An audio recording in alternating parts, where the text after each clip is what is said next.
y es ser hospitalario el uno con el otro, ¿sí? Así que vamos a orar al Señor, pedir que nos bendiga en este tiempo de escuchar su palabra. Padre, estamos agradecidos a ti de que tú nos has reunido. Eres tú, es tu gracia, es tu voluntad.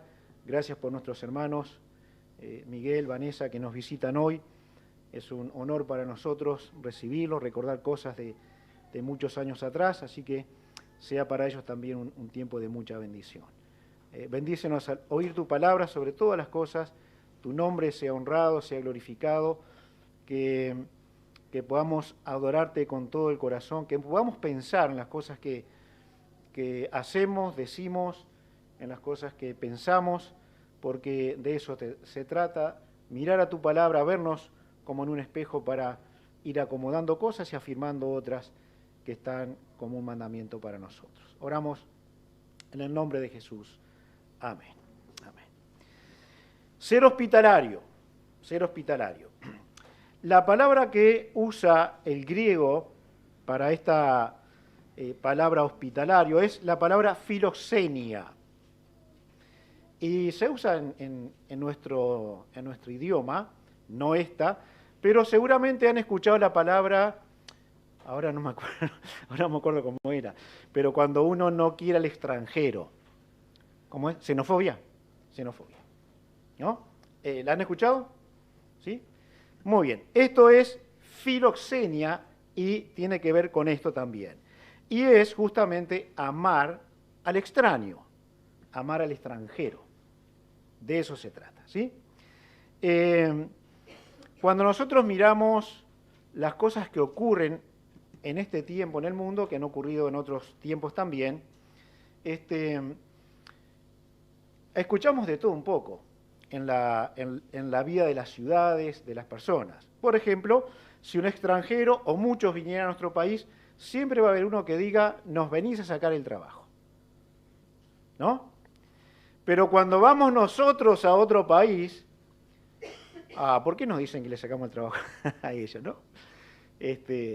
Bueno, acá podemos trabajar 18 horas, pero no podemos trabajar 18 horas, pero si se van extranjeros sí se trabaja 18 horas, ¿no? Así que todas esas cosas, cuando somos jueces de otros, de los extranjeros, en realidad haríamos lo mismo si saliéramos de nuestras tierras, haríamos exactamente lo mismo.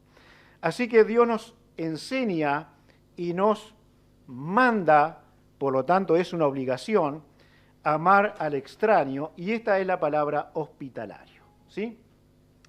¿Somos hospitalarios con los extranjeros? Nosotros, si nos encontramos con, en nuestro tiempo es muy fácil, venezolanos, cubanos, ¿de otros lugares? ¿De qué otros? Peruanos, ¿sí? Algunos argentinos, no tantos, pero han venido muchos argentinos. Sí, ahí está. Donde hay inestabilidad en los países, van a otro lugar a buscar un poco de estabilidad. Y Uruguay parece ser un buen lugar para esto, ¿no? Aunque es muy caro.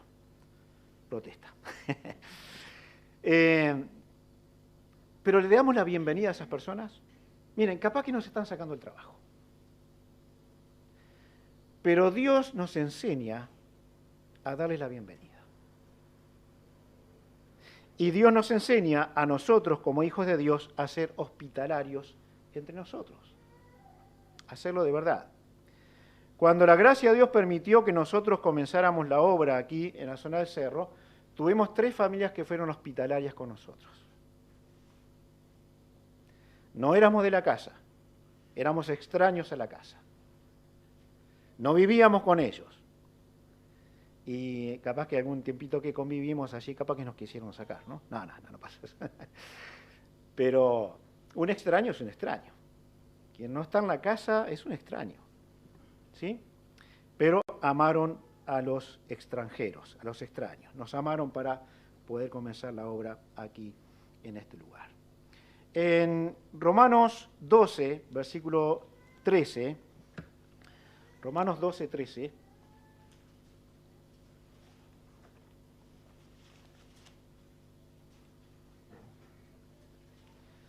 dice, compartiendo para las necesidades de los santos practicando la hospitalidad, ¿no?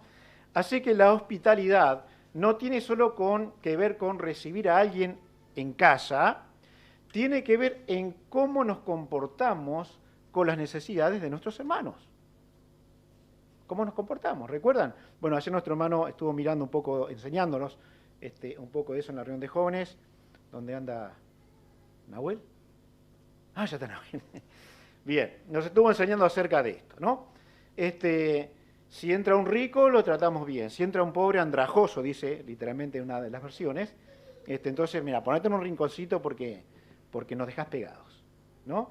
Pero no es lo que enseña la Biblia. Por lo tanto, si entrara una persona andrajosa, oliendo mal, por favor, no se empiecen a acurrucar en un lugar para decir alguien lo va a atender.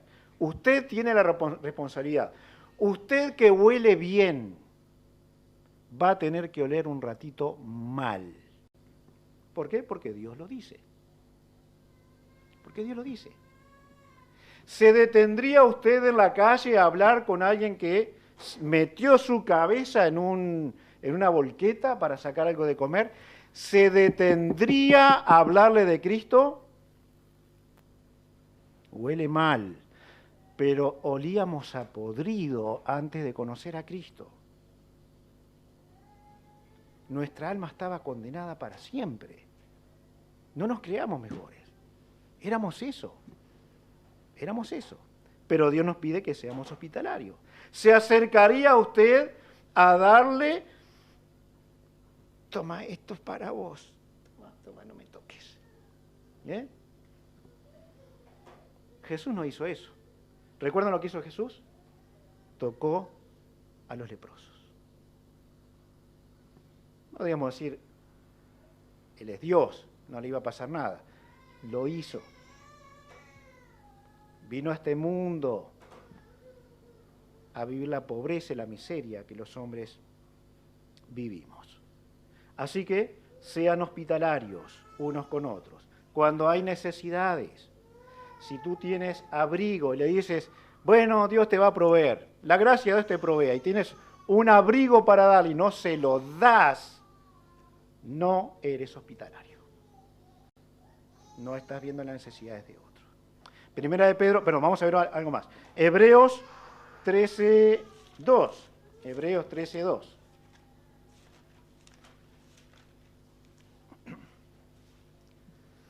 Acordaos de los presos como si estuvierais presos juntamente con ellos, de los maltratados, como que también vosotros mismos estáis en el cuerpo. ¿No? 2, perdón, está en el contexto. No os olvidéis de la hospitalidad, porque por ella algunos sin saberlo hospedaron ángeles. Acordaos de los presos. Hospitalidad. Hospitalidad. Deberá tener que ver con eso el nombre de hospital. ¿No? Cuando caemos en un hospital, y esto nos va a pasar a todos, estaremos en manos de otros que se suponen que van a manejar nuestra salud mejor de lo que la podríamos manejar nosotros. Algunos no lo hacen bien, pero he conocido personas que tratan con un amor a los pacientes porque son hospitalarios. Y ellos se meten en las cosas que pueden o que deben arreglar o tratar de arreglar en esa salud.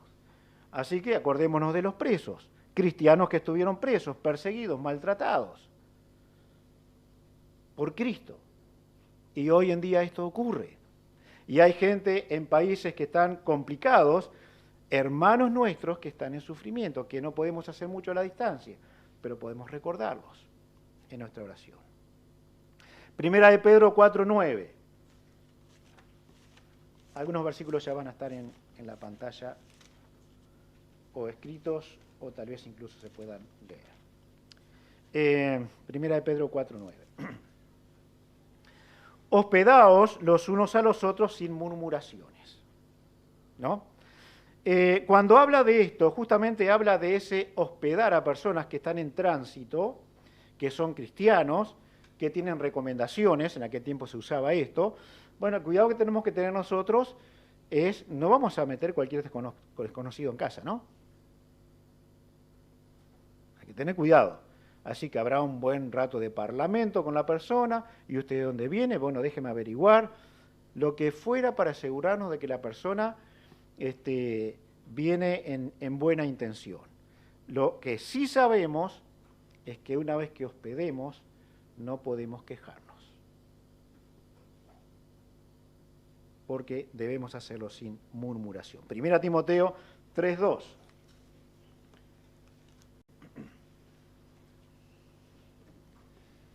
Pero es necesario que el obispo sea irreprensible, marido de una sola mujer, sobrio, prudente, decoroso, hospedador, apto para enseñar. Hay muchos contextos que nos hablarían si un siervo de Dios, un pastor, un obrero, un misionero, una misionera, tienen aptitudes para estar en esa tarea. Una de ellas es esta preocupación, no de tener un hotel para hospedar gente, sino de la preocupación que hay hacia las personas. Cuando están mal, cuando están heridas, cuando tienen necesidades, cuando no tienen que vestir, cuando no tienen que comer, aunque hay personas entre nosotros que deberían preocuparse de la misma manera, acá hay una orden para las autoridades de la Iglesia. Por lo tanto, también la aplicación va para las autoridades. Tito 1:8.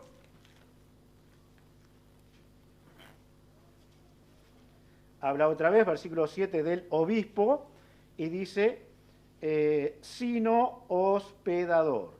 El contexto inmediato anterior, no pendenciero, no codicioso de ganancias deshonestas, sino hospedador. O sea, en otras palabras, no un ventajero, sino alguien que es capaz de dar, cuando esto es necesario. Así que el juicio está en manos de ustedes, ¿sí? A mí y a cualquiera que quiere servir en este lugar, porque es para nosotros.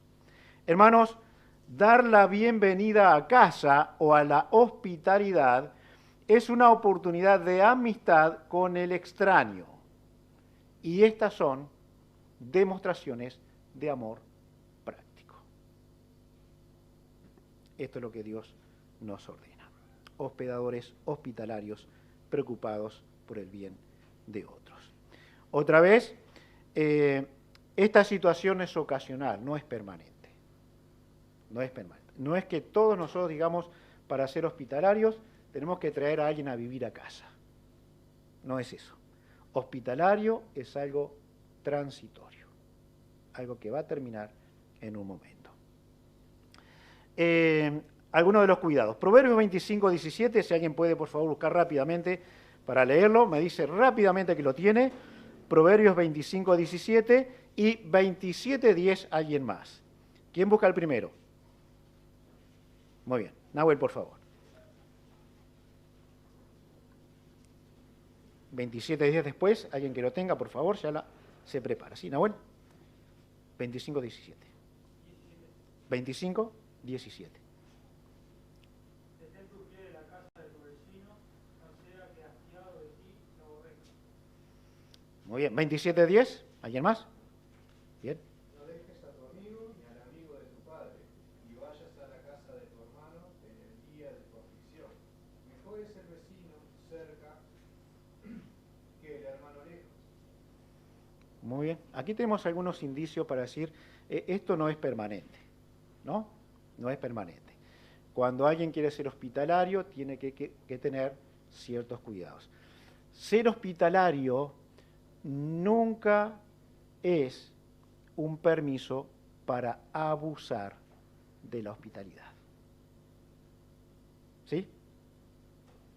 Entonces, si hay personas que tienen necesidades y le estamos tratando de ayudar, le ayudaremos a que esas necesidades, esa persona logre cubrirlas por sí mismo con la ayuda de Dios. ¿Sí? Y dice, cuando estés triste, no vayas a llevar tristeza a la casa de tu hermano. Te va a correr, te va a correr. Así que la alegría debe ser algo notorio en los hijos de Dios. algo que nosotros tenemos que vivir en nuestro corazón porque somos hijos de Dios, hijos del Rey. Y debemos ser capaces de la hospitalidad. Así que, como la Escritura dice, es mejor dar que recibir. El cristiano tiene que apuntar a eso, a practicar el dar. Pero yo no tengo nada para dar. Sí, mira, tenés mucho para dar, mucho. Emocionalmente, espiritualmente, materialmente, económicamente, todos tenemos para dar. Todos, no hay pobres. A no ser que usted esté pasando hambre y no tenga cómo cubrirse, entonces tiene algo para dar. Aún así, tiene para dar. Pablo decía en la cárcel, escribiendo a los filipenses, él pedía algunas cositas que tenía, era toda su herencia, todo lo que le quedaba. Tráeme los libros, ¿se acuerdan? Tráeme los libros, tráeme el capote. Era lo único que tenía. Iba a morir, era lo único que tenía. Había dado todo, había entregado todo, por amor al Señor y a la iglesia. Así que ser hospitalario el uno al otro. ¿Está usted practicando la hospitalidad? ¿Se acerca usted a las personas que tienen necesidades? ¿Puede llegar no a chusmear acerca de las dificultades que alguien tiene, sino a conocerla por amor, las dificultades que las personas tienen? ¿Tiene usted algo más que otros? Todos tenemos más que otros. Todos. Por lo tanto, debemos ser capaces de trabajar para compartir, ser hospitalario. Amonestarse el uno al otro. Otro de los puntos que vamos a estar mirando, ¿sí? La palabra es neutesis y significa poner en la mente. Cuando estamos amonestando a alguien, estamos tratando de que lo que nosotros pensamos bíblicamente, lo vamos a tratar de poner en la mente del otro, para que quede fijo en la mente de la persona que tiene tal necesidad de amonestación. Instruimos con la palabra para alentar, reprender o reprochar. Usamos la palabra. Nunca para destruir. Nunca para destruir. Siempre va a ser la amonestación para que alguien entienda algo que es importante en la situación que está viviendo. Romanos capítulo 15, versículo 4. Romanos 15, versículo 4.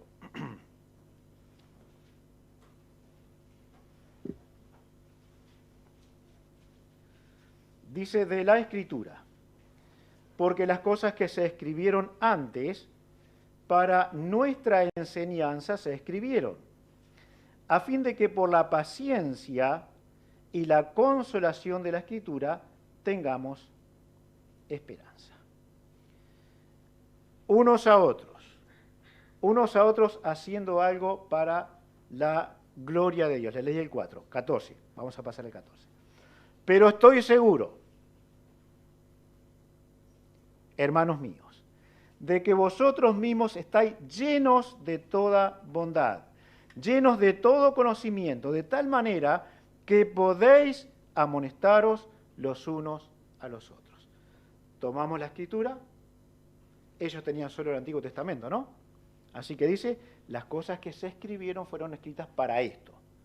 Así que Pablo toma esas cosas, cualquier cristiano de la época tomaba el Antiguo Testamento para tener principios de la Escritura, para manejar, tomaba la revelación que Dios le estaba dando, tomaba la palabra de los apóstoles, unía todo eso y podía hacer esto que dice el versículo 14. ¿Habrá alguien aquí que no sabe cómo amonestar a una persona? ¿Habrá alguien aquí que no sepa tratar un asunto de una manera sabia? A veces le erramos y le erramos feo. Pero todos somos capaces de hacerlo bien. Así que la amonestación unos a otros es algo que está delante del Hijo de Dios. Están llenos de bondad. Imaginemos nosotros que alguien vaya a reprender, a amonestar a alguien sin ninguna bondad, ¿qué puede hacer? ¿A qué puede llegar esa amonestación? A destruir la persona, a hacerle mal. Pero ¿qué dice el versículo 14? Estáis llenos de bondad. Llenos de bondad. Cuando una persona grita, pierde la autoridad. Cuando un padre y una madre grita a sus hijos, perdió toda autoridad. Porque no necesita gritar, nadie necesita gritar. Ni a un hijo, ni a un esposo, ni a una esposa, ni los hijos a los padres, no se necesita. La amonestación es una demostración de bondad para aquellos que amonestamos. Estamos llenos de conocimiento, dice la Escritura acá, ¿no? Los romanos se ve que estaban trabajando muy bien en conocimiento de la palabra. Estaban llenos de conocimiento, y alguno diría entonces, ¿y para qué tenés ese conocimiento? ¿Para qué adquiriste ese conocimiento? ¿Cómo lo estás usando? Porque cuanto más conoces, más responsabilidad tenés, ¿no? Por lo tanto, los hijos de Dios tenemos que amonestar, llenos de bondad y llenos de conocimiento. Hechos 20:31, Hechos 20,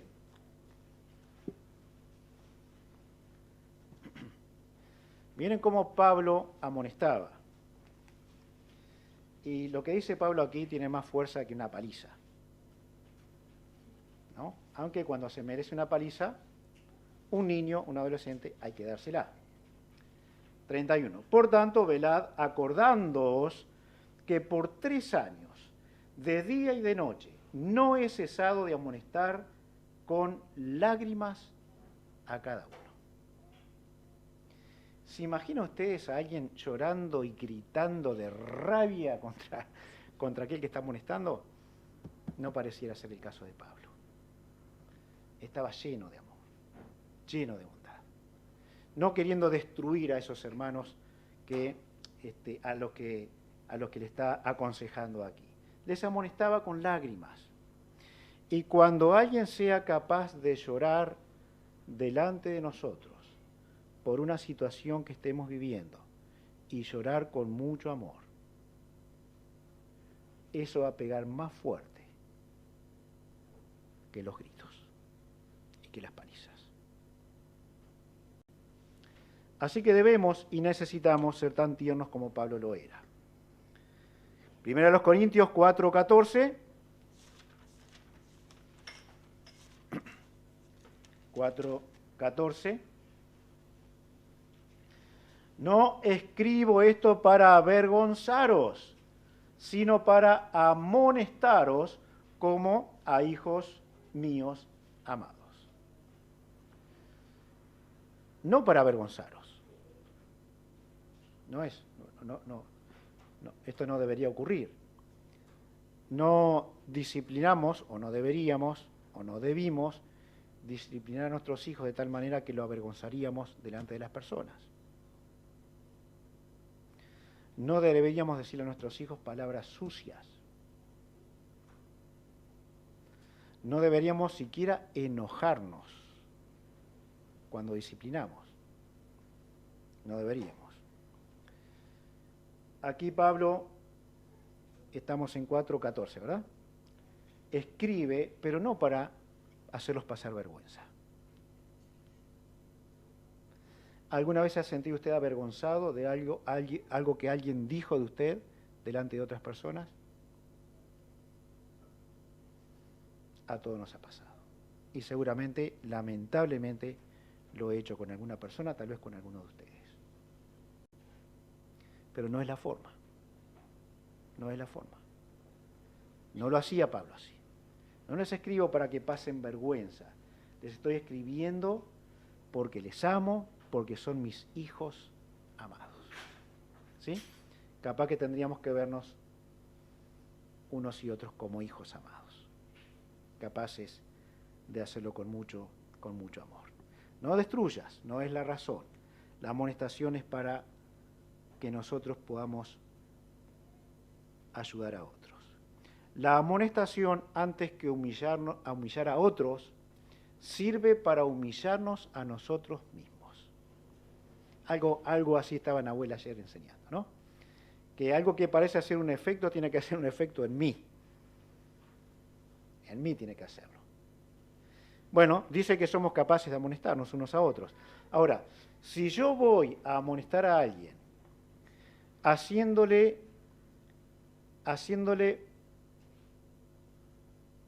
inmerecedor, bueno, en realidad lo somos. A ver, incapaz de recibir el perdón,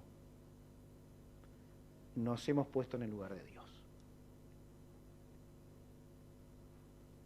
Así que amonesto a alguien y ¿saben qué?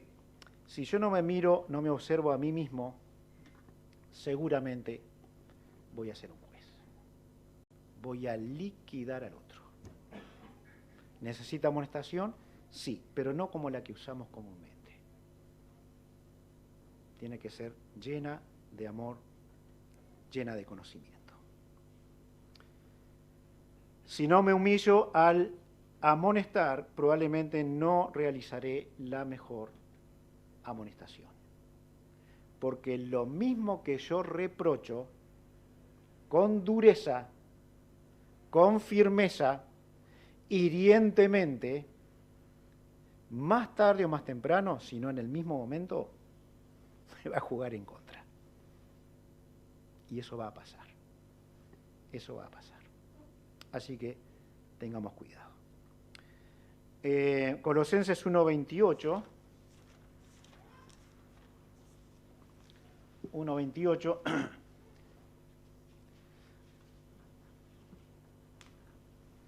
Habla también a los creyentes, por supuesto, ¿no? A quien anunciamos, amonestando a todo hombre y enseñando a todo hombre en toda sabiduría, a fin de presentar perfecto en Cristo Jesús a todo hombre. La exhortación, la amonestación tiene un propósito. Hay una razón por la que esto existe. Y otra vez no es para destruir.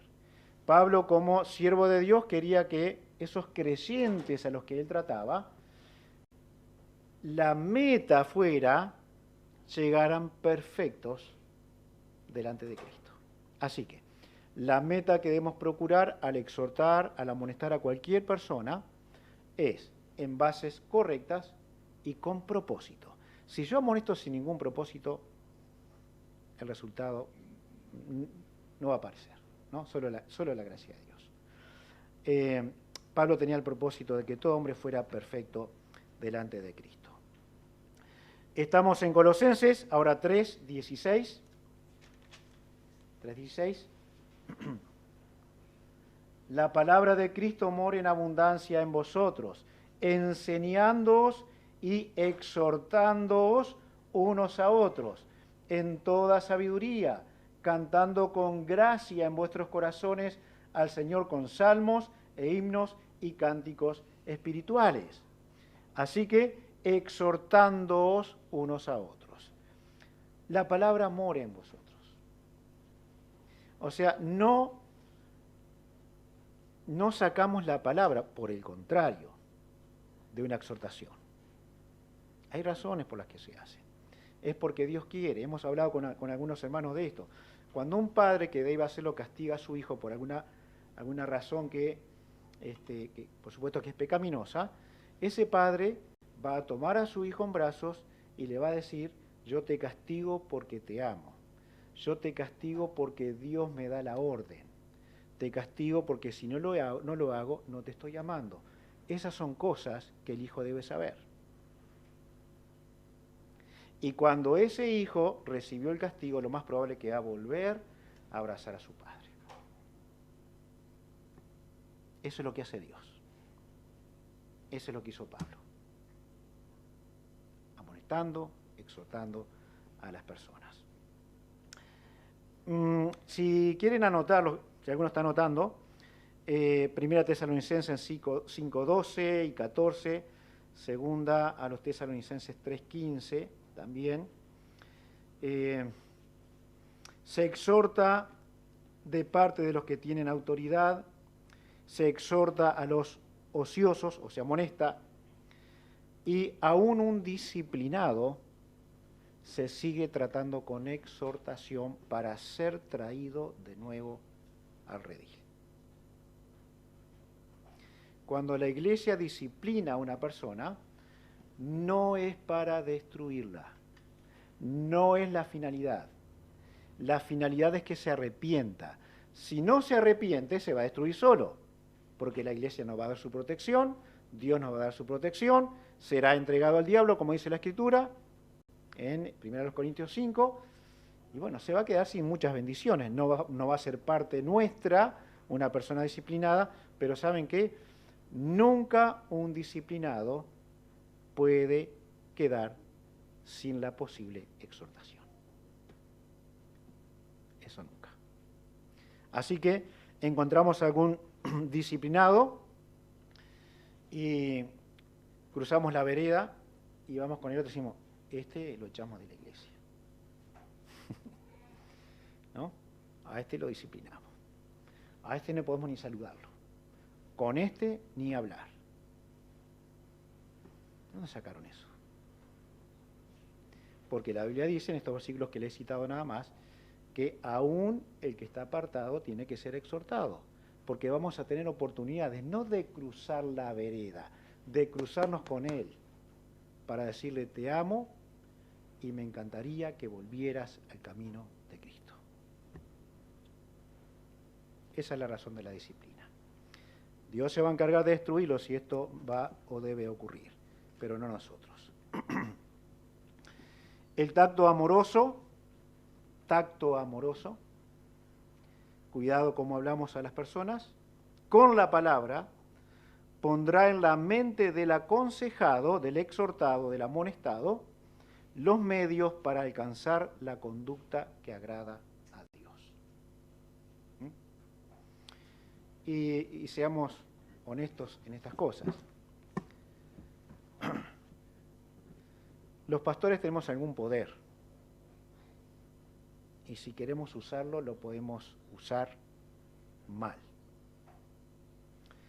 Entonces, yo puedo decir cosas de este púlpito y puedo terminar diciendo, ustedes tienen que hacerlo.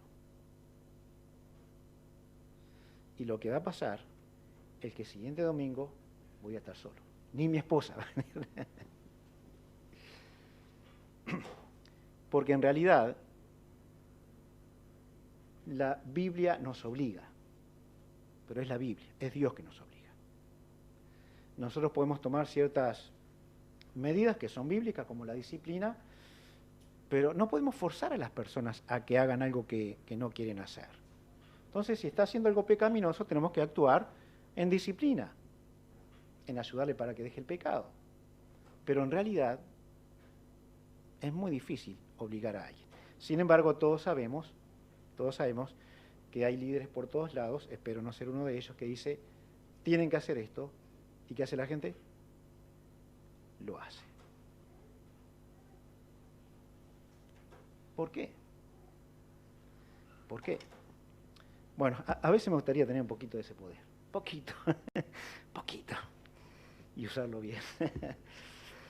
Bien, Dios nos dé su gracia, hermanos, porque de verdad que lo precisamos, ¿no? Amonestarnos bien va a traer resultados. Va a traer resultados. Ninguno de ustedes se exalte cuando alguien hace algo malo. No se embronquen. No quieran matar a una persona porque hizo algo malo. Hizo algo malo, ¿qué voy a hacer? ¿No hago cosas malas yo? Sí. La Biblia nos enseña que tenemos que amonestarnos unos a otros. Y vamos a cerrar con estimularse uno al otro al amor. Hebreos 10, 24.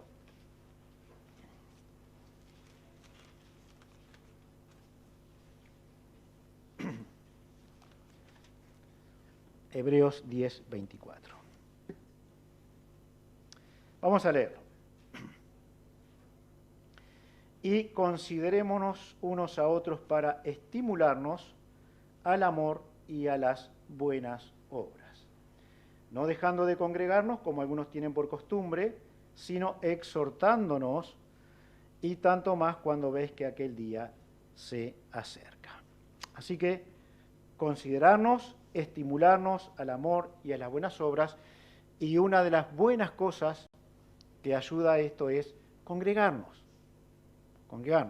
porque es el momento en que estamos todos juntos y si hay algo que podemos charlar, porque de pronto la semana no podemos hacerlo, exhortarnos o estimularnos, en este caso lo podríamos hacer. La palabra estimular es una palabra que significaría incitarnos.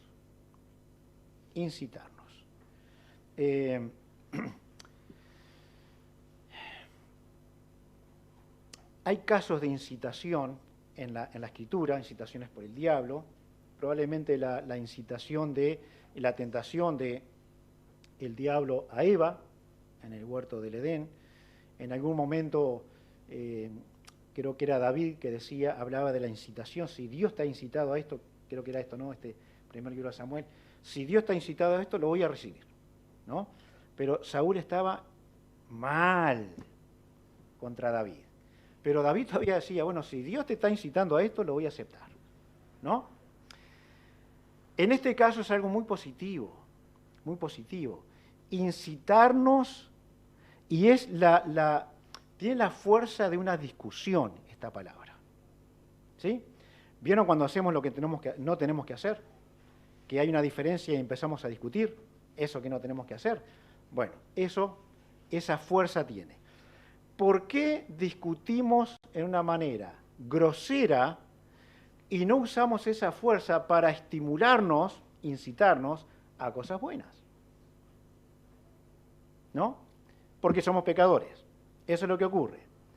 Pero el escritor de esta carta está diciendo que nos consideremos, nos estimulemos al amor y a las buenas obras.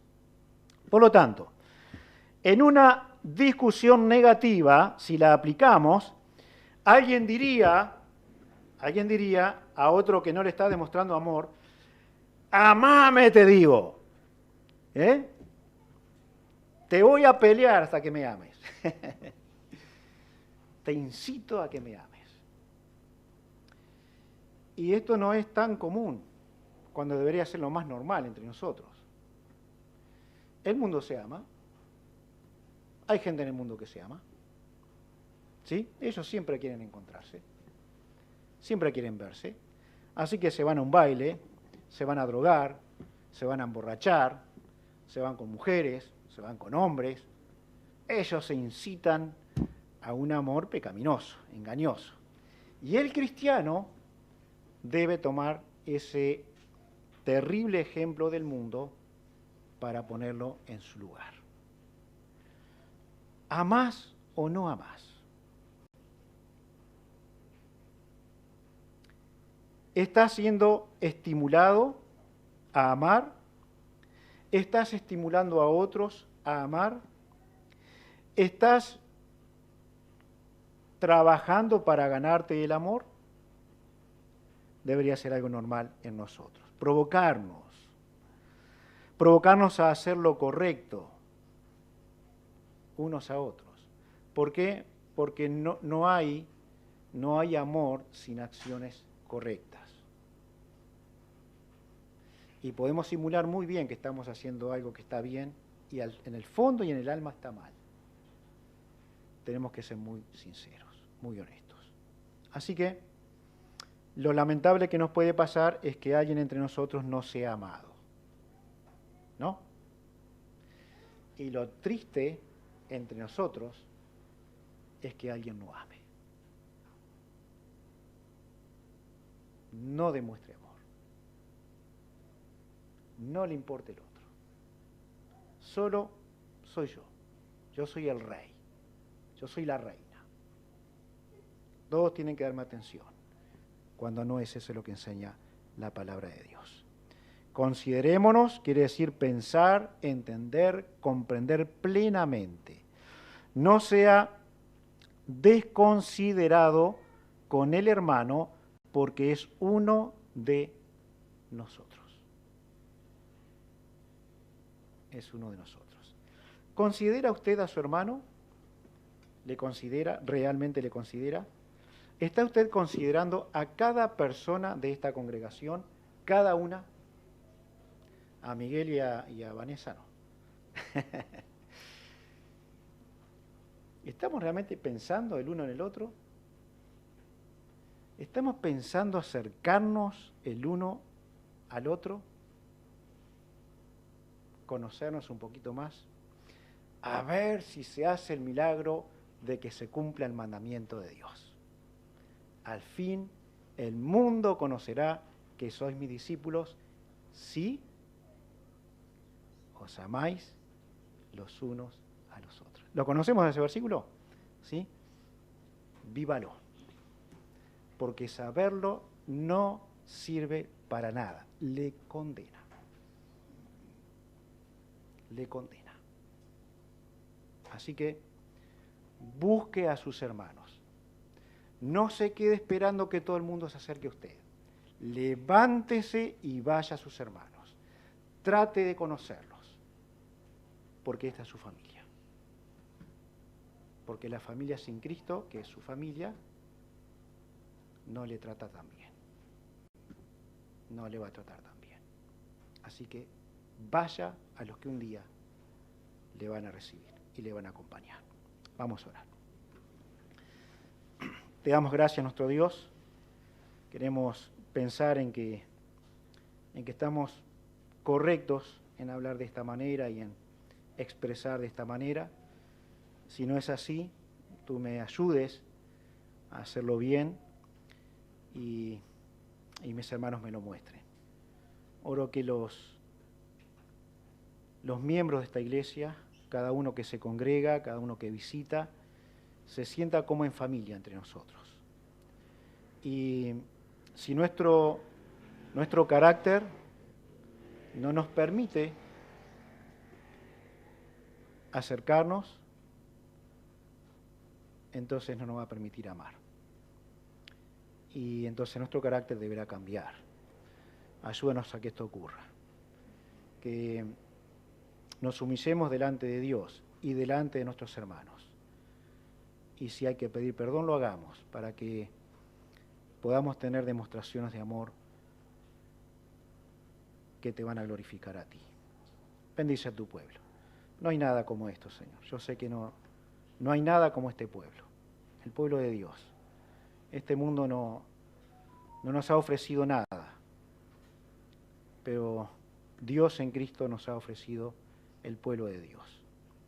Que lo cuidemos, que lo amemos y que podamos sabiamente convivir para glorificarte. Y que el mundo conozca que aquí hay discípulos de Jesús, en que nos amamos los unos a los otros, para la gloria de tu nombre.